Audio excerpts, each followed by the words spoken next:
você? Tudo bem, gente? Super boa tarde. Um prazer estar aqui com vocês. Boa tarde, Jay. Boa tarde, Renata. Mais uma vez a gente está trazendo novos temas aqui para essa arena.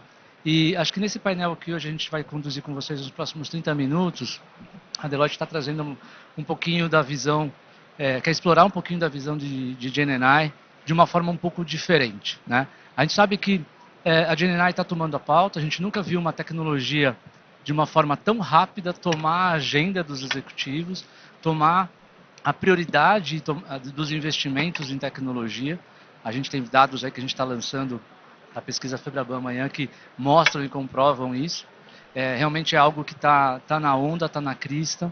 E quando a gente está olhando os serviços financeiros, a gente vê um foco muito forte no tema de eficiência, seja no mundo do back-office, seja no mundo do front, seja na própria área de tecnologia. A gente vê um foco muito forte em eficiência, não um foco tão forte assim ainda, tem uma tentativa, eu diria, no mundo da experiência do cliente, mas acho que o grande mote tem sido realmente a eficiência.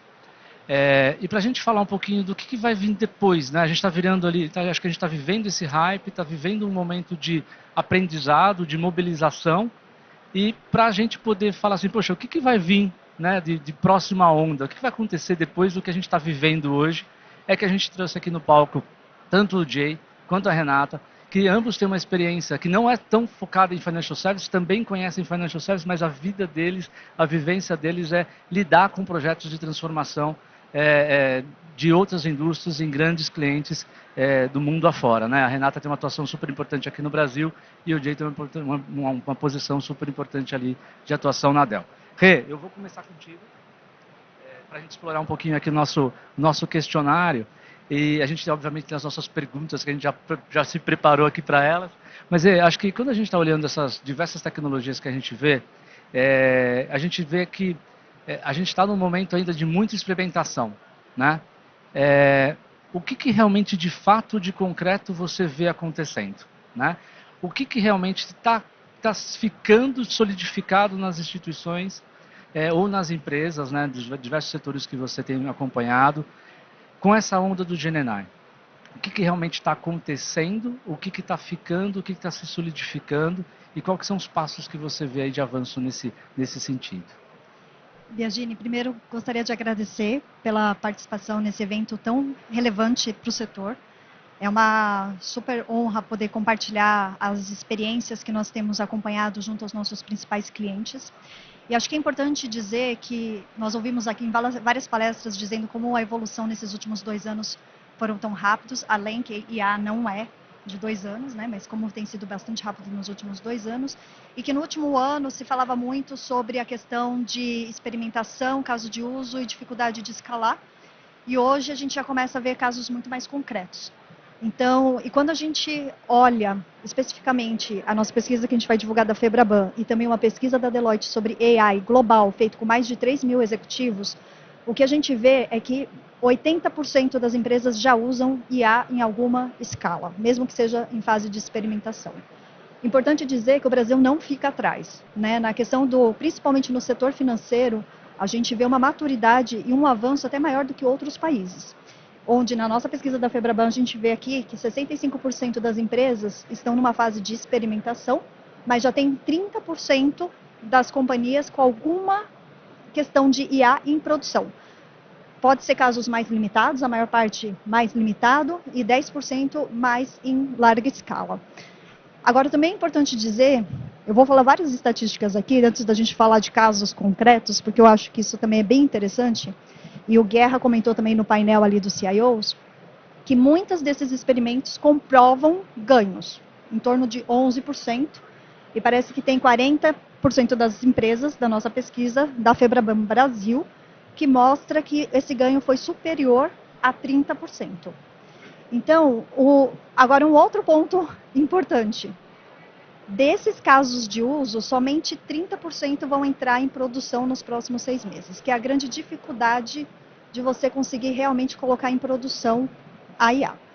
E aí, nesse ponto, o que eu queria dizer é que todo mundo está falando da velocidade, e na verdade a tecnologia está crescendo de uma forma muito exponencial, muito veloz, ela está disponível, mas as organizações elas não conseguem acompanhar a velocidade com que a tecnologia se desenvolve para realmente adotar e capturar os seus benefícios. E aí a gente vai discutir aqui um pouquinho também o que são essas dificuldades de você conseguir ter a velocidade que a IA proporciona. Mas de maneira geral, o que eu poderia dizer é que a IA tem sido utilizada muito intensamente na questão de eficiência, então hiperautomação, também na parte analítica, então na questão de compliance, identificação de fraudes, melhor análises, mas também na questão de desenvolvimento de códigos da própria TI, então quando a gente fala de back-office, mas também a gente vê uma aplicação no front-end, na experiência do cliente, na hiperpersonalização. Então, esses são alguns pontos que a gente vê as organizações usando canais de mensagens instantâneas para você ter mais acesso, facilitar o acesso e a comunicação com seus clientes, a possibilidade de hoje acessar segmentos que antes não eram explorados, e isso vai variando de setor para setor. Então, quando você olha Financial Services, você vê realmente uma priorização, seja na eficiência, back-office, jurídico, desenvolvimento de códigos com ganhos expressivos. No front-end, acho que é a grande prioridade para avançar e para proporcionar uma melhor experiência para o cliente, e aí tem a questão toda dos agentes. Quando você olha no setor de consumo, ele é muito mais focado realmente na experiência do cliente, na questão do upsell e cross-sell. Quando você olha as indústrias de capital intensivo e manufatura, ela é muito mais voltada para a operação, para operações autônomas, proporcionando maior segurança, expondo os colaboradores a menor risco e também o monitoramento das operações em locais de baixa conectividade. Mas o mais rico disso é que, dependendo de cada indústria, você tem um foco de atuação e que esses focos de atuação eles podem se convergir. Então, experiências que você tem, seja de consumo, seja de industrial e capital intensivo, seja em financial services, você acaba podendo cruzar essas experiências. Então, hoje, eu acho que no Brasil, no setor financeiro, nós como clientes, nós já vemos de forma mais tangível isso. E ele tem uma potencial de realmente modificar e mudar a plataforma. Porque não só como o setor financeiro, mas como qualquer outro setor, muitas das coisas que a gente faz hoje não vão existir mais daqui 2, 3 anos. E aí a gente precisa se preparar para isso.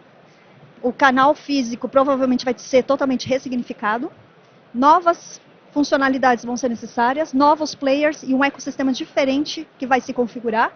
E aí, nesse sentido, toda a estratégia de IA ela não pode perder um foco, que é o cliente. Quem é que você quer atender bem, como você vai atender e como você vai lidar com essa diversidade que está mudando de players, de concorrentes, de modelos de negócios, de plataformas. Rê, eu fiquei curioso para explorar um pouquinho mais quando você falou de outras indústrias, né? A gente aqui em Financial Services, a gente sempre está muito viciado na nossa visão de Financial Services. E é legal a gente ter, às vezes, uma energizada, né, dar uma energizada com conhecimentos e experiências de outras indústrias, né? Especificamente em GNI, acho que você citou alguns setores, né? Que caso de uso que é legal, que você vê que está acontecendo fora, né, do perímetro, assim, fora do Financial Services, são coisas novas que estão acontecendo, que de repente a gente podia olhar para Financial Services e falar, poxa, isso pode ser aplicado aqui também, né? Você tem algum exemplo que você pode compartilhar com a gente? Aí, depois eu já passo para você já, tá? Depois eu vou com você. Acho que tem alguns exemplos, eu vou citar um que está até mais público, eu não vou citar o nome da empresa, mas é uma empresa de capital intensivo, de exploração de óleo e gás, que tem uma questão de manutenção, eu estou rindo aqui, de manutenção em locais remotos e de insalubridade muito sério, e que precisa que o trabalho de manutenção dessas plataformas, que são um investimento intenso e que tem uma questão de risco muito alta, seja feito com rapidez, com assertividade, assim como o setor financeiro tem todas questões regulatórias, nesse setor tem questões das normativas que precisam ser passadas, e aí todo um trabalho feito de como você criar uma base de conhecimento de milhares de anos para que você possa proporcionar o melhor input para aquela pessoa que está fazendo a manutenção numa plataforma com alto risco de insalubridade, para que determinados comportamentos ou avaliações visuais que ele precisa fazer, ele consiga ter mais assertividade, porque é pouco tempo que ele tem para resolver aquele problema. E o grande ponto é como você ensina isso, como você organiza essa informação, e aí se você coloca isso no chat GPT, ele vai te dar um monte de informação, e muitas das informações, nesse caso, é uma empresa que ela é a maior e a líder no setor, então a informação não está fora de casa, a informação está dentro de casa. Como você organizar o conhecimento de milhares, 30 anos, de engenheiros, especialistas, para que você tenha uma resposta assertiva dependendo do comportamento do ativo daquele momento. Então, isso é um trabalho que depois a gente ficou testando numa pergunta de você fazer o reasoning e o refinamento da resposta para que ela seja extremamente assertiva naquela pesquisa. Então, acho que um pouquinho das aplicações de outros setores aí, com casos muito concretos, business cases comprovados. E é importante dizer também que tem uma questão que, além de preparação da base do Large Language Model, também todo o custo de processamento, que também é um ponto que precisa ser muito observado. Porque os ganhos, eles são encantadores, 90% de ganho, 40% de ganho, mas o custo de processar IA não é barato. E a gente precisa ter uma arquitetura que seja perene, que dê sustentação para uma aplicação, porque a IA vai pervazer por todos os processos. Acho que esse caso que você está citando, a gente foi por uma abordagem ali de usar uma Private LLM, né? E justamente acho que você colocou, porque tem um conhecimento interno, né? E tem um custo para você lidar com isso, né? E aqui no chapéu, né, de Financial Services, a gente percebe uma abordagem não tão direcionada para isso. A gente vê uma abordagem de várias LLMs sendo utilizadas, mas não tanto ainda, né, um olhar para as Private LLMs, né? E talvez, dependendo do tipo de informação que a gente está lidando, dependendo do volume de transação que a gente está lidando, a sensibilidade, talvez essa seja uma abordagem que também a indústria financeira possa utilizar, só que ela não está utilizando ainda, né? Jay, I'll go with you now. Jay, thanks for being here with us today. Jay, I think given your broad experience in doing a lot of work, I think you are on the Portuguese. Can you hear me in English? Eu vou continuar em português então, e aí eu acho que eu volto para você. Agora você está ouvindo? Agora sim, tá. É que ele estava com o canal ali no português. Jay, considerando a sua super experiência que você tem de projetos globais, né, como a Head Global de Data Science da Dell, a gente sabe que você tem uma experiência e você vê muitos projetos de transformações acontecendo, e a gente sabe que às vezes adotar novas tecnologias e a questão do risco, elas às vezes viram um dilema dentro de uma organização. Como que você vê organizações globais, né, superando esses desafios, superando os desafios seja da governança ou às vezes da própria adoção da tecnologia? Eu queria que você comentasse um pouquinho isso, Jay. E tem uma coisa mais que eu queria colocar como pergunta para ti, falando um pouquinho, você como um cara de ciência de dados, o quanto dados contribui para superar esses desafios que você percebe nos clientes que você atua, adotando e realizando projetos de novas tecnologias, no caso aqui do GNI. Yeah, I think, it's very interesting, right? Because one of the largest issues with AI is the misconception that we are in a perfect technology. What we're trying to do here is to productionize a beta technology that has a massive percentage of error, and Gen AI is no exception. And so it's quite interesting because when we talk about the tremendous amount of data that organizations collect, including Dell, right, where we collect a lot of information from around the world, Deloitte does the same thing, we're not immune to any of this, right? And so while we have approaches, and you see so many vendors here that have various different approaches, I think we hit the nail on the head to say it's not so much about the algorithms themselves. Almost every algorithm in the world is open source. Even though there's, I would say, bogus sales tactics with stabilization of algorithms and being able to download them from the likes of a lot of the partners here, the reality is that we really need to be able to learn how to crawl before we run. And what I mean by that is, data science and AI is very simple. The equation is garbage in equals garbage out. And so when you have a tremendous amount of data in your organization, obviously you rack in a tremendous amount of cost associated with being able to do the basic ability of cleaning this data and getting it ready for consumption, which is exactly what we need to actually be able to get better and better results, which is what you were speaking about. Now, when we talk about cost and we talk about cost of service, ultimately AI is just a tool just like anything else, right? And so while we want to implement, and I see almost all the big banks in the world I work with, all of their chief data officers, they want to be able to take advantage of AI. We really need to understand the risks associated with the percentage of error associated with the productionization of AI. Most of the algorithms in the world, because of, like you just mentioned, we need enterprise-specific data that is clean data in order to actually get an output that makes sense. And so, a lot of that conversation, while we're so focused on tool sets, and trust me, I love my tools just like anybody else does, right? I'm a scientist at my core, and my entire global team of data scientists, we love our tools as well. Everything from Databricks to Snowflake to you name it.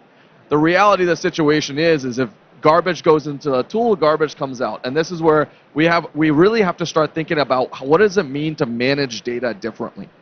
Not only for being able to get data where it needs to be for artificial intelligence, but really how can we drive business value, which is ultimately what we're trying to do with the implementation of AI, is how can we make money or save money, and that's the ultimate goal, right? Even though I love science and I love my tool sets, at the end of the day, it all comes down to money and how can I actually be able to generate more of it. And so when we look at tool sets and we look at the ability to actually manage tremendous amount of data in every single organization I've seen, we need to be able to start understanding how do we marry three strategies. How do we marry a business strategy with a data strategy with an infrastructure strategy? And I don't just mean Dell infrastructure. I mean a holistic environment in which we can take advantage of a tremendous amount of data that every one of our organizations has collected and get it to a refined state that allows me to actually start producing outcomes. And like she just mentioned, AI is not cheap, right? And while we're so focused on GPUs and we're so focused on being able to get the best in class when it comes to performance, you can have the best GPUs in the world. I was with NVIDIA 2 weeks ago, and I had posed this question. This is quite funny. We can have the best supercomputer in the world, but if I have no data, what's the point of your GPU, right? And so we need to think about this differently because the marriage of those three strategies we've never done. When we look at customers, I think Deloitte and us work very closely together. We always have seen businesses grow through the marriage of 2 out of 3 of those strategies. The data team says, hey, I want to go buy Databricks. Here's $350,000. IT never questions it and says, here, I'm going to go buy it. But when Deloitte comes in and says, well, wait a minute, you spent $350,000 on a tool set when your ROI associated with a Gen AI project is barely $100,000 for the next 5 years, what are we doing here, right? So we really need to understand how do we marry those three strategies, and that's a very complicated answer because, like you just mentioned, we have a lot of data, and there's so much focus on Gen AI and the fancy tools. Let's learn how to crawl, because if we can crawl right and we can evolve our organizations, we can actually derive an outcome from AI, which is actually truly a beta technology. And Jay, I think you just pop up my question on my head now in your comment. I like the way you frame the business strategy with data strategy. Eu gosto da forma que você coloca a estratégia de negócio com a estratégia ali de tecnologia e estratégia de dados. Eu gostei da forma que você colocou isso. Como que GenAI, sobre a ótica de ferramenta mesmo, tecnologia, pode ajudar a gente fazer a sincronia e o alinhamento dessas três estratégias?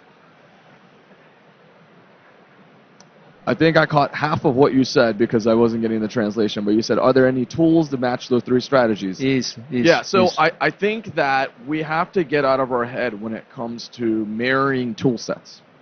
That's the number one thing. Tools come and go. I think it's all about being able to understand how we can build a truly holistic strategy, and that holistic strategy is going to have to start with an open ecosystem.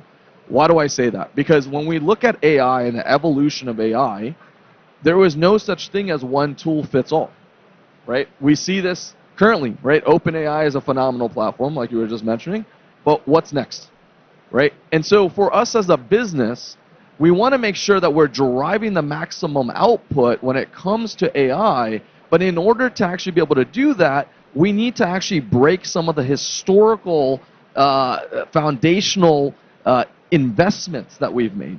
And that's primarily because of how we have invested as organizations individually, including our customers, right? We've married tool sets, and therefore now we're saying, hey, do we have a tool for a tool, right? What's next? A tool for a tool for a tool, right? And so these license fees are, honestly, look around. These license fees are how these guys make money, right? And so we need to be able to understand, hey, we need to get control of our data back. We need to get it to in a cost-effective manner. No, I don't want your proprietary lock-ins with your tools.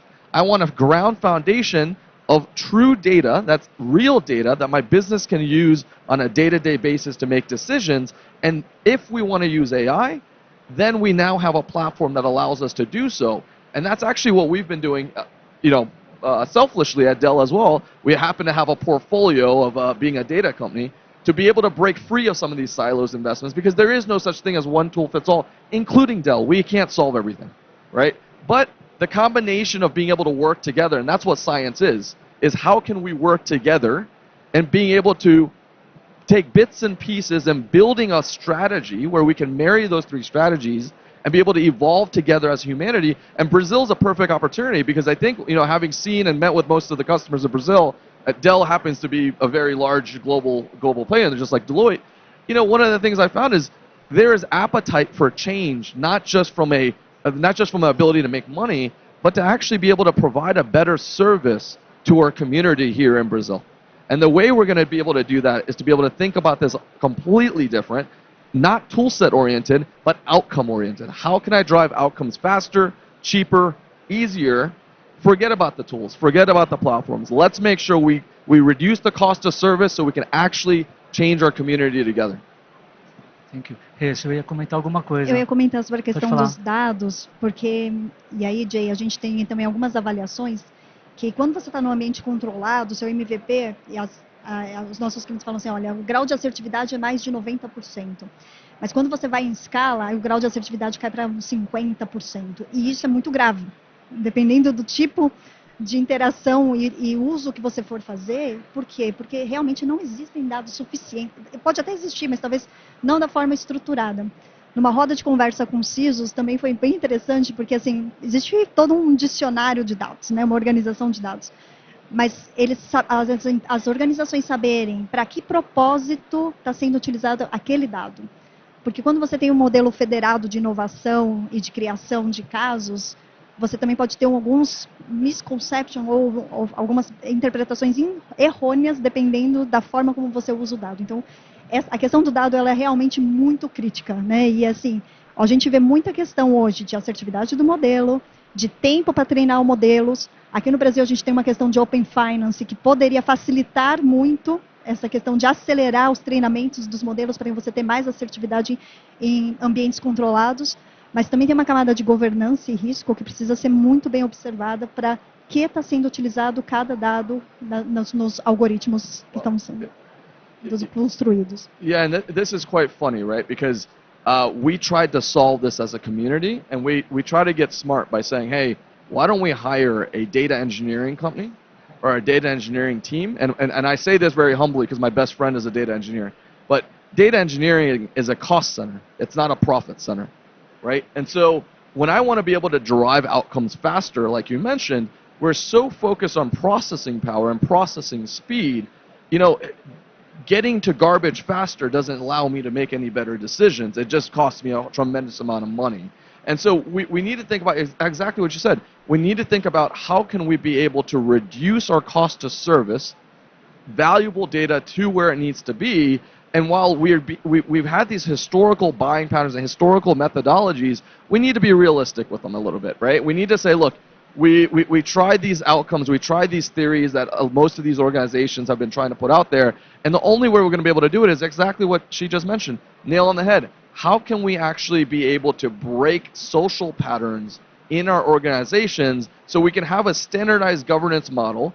Because not everything's going to be in the same format. Not everything's going to be working in the same way. And nothing's ever perfect. We know this, right? So we need to be able to decrease our costs as much as possible in order for us to start all working together better.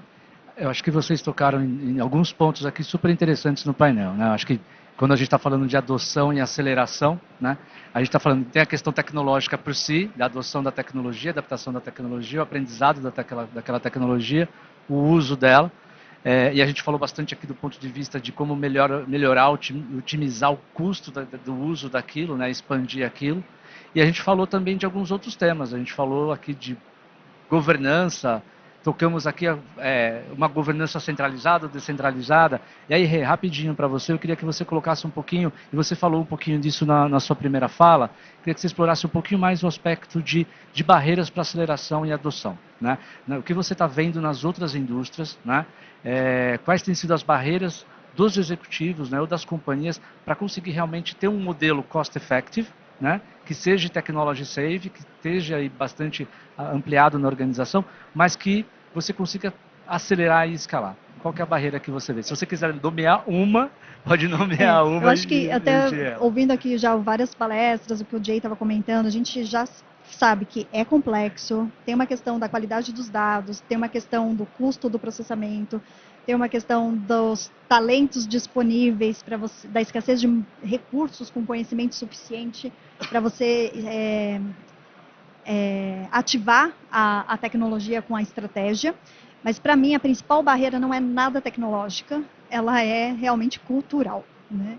E nessa questão cultural, o que é muito importante dizer é a resistência das pessoas. Não estou falando na adoção da tecnologia de ter um copilot contigo acelerando a análise. Porque antes, quando veio os robôs, a gente falava assim, olha, você vai parar de fazer atividades operacionais para você fazer atividades mais analíticas.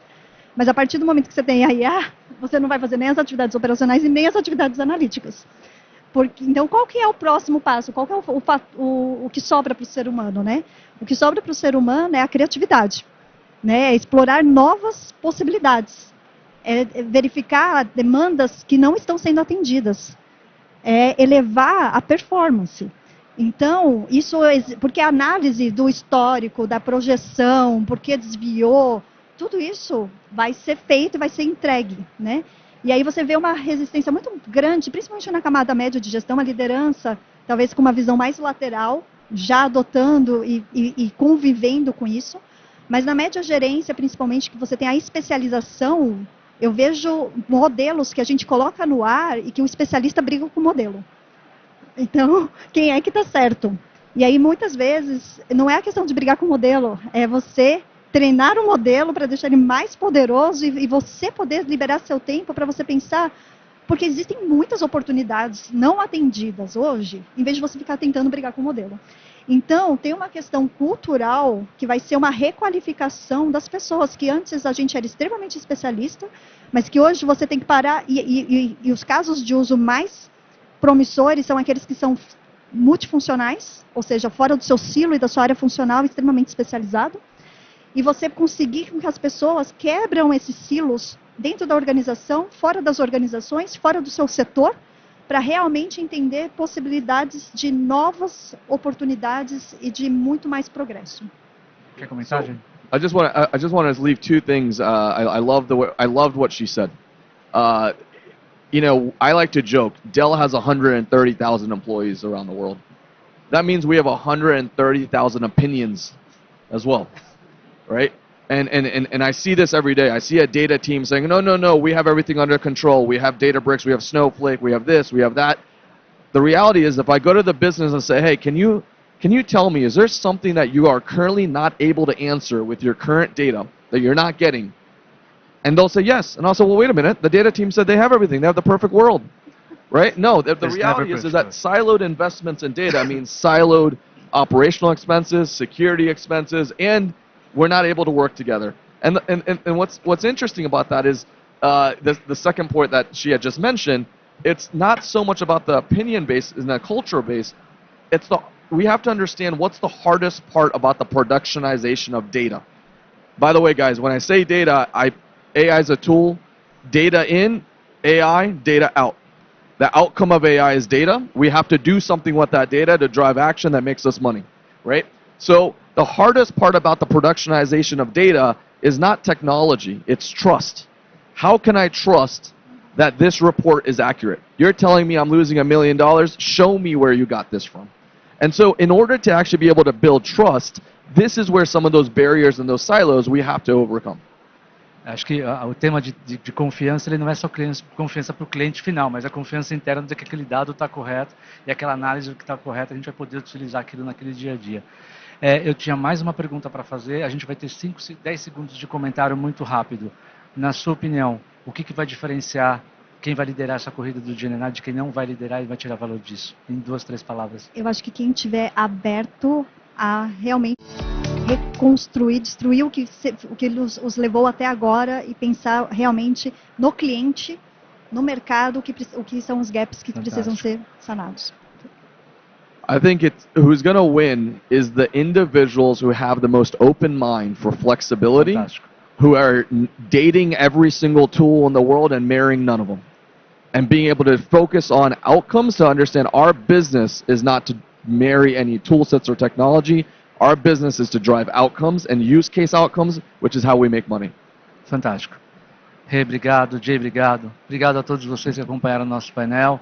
A gente está lá disponível no stand da Deloitte para receber vocês e continuar essa conversa. Até logo, boa tarde, bom evento para todo mundo.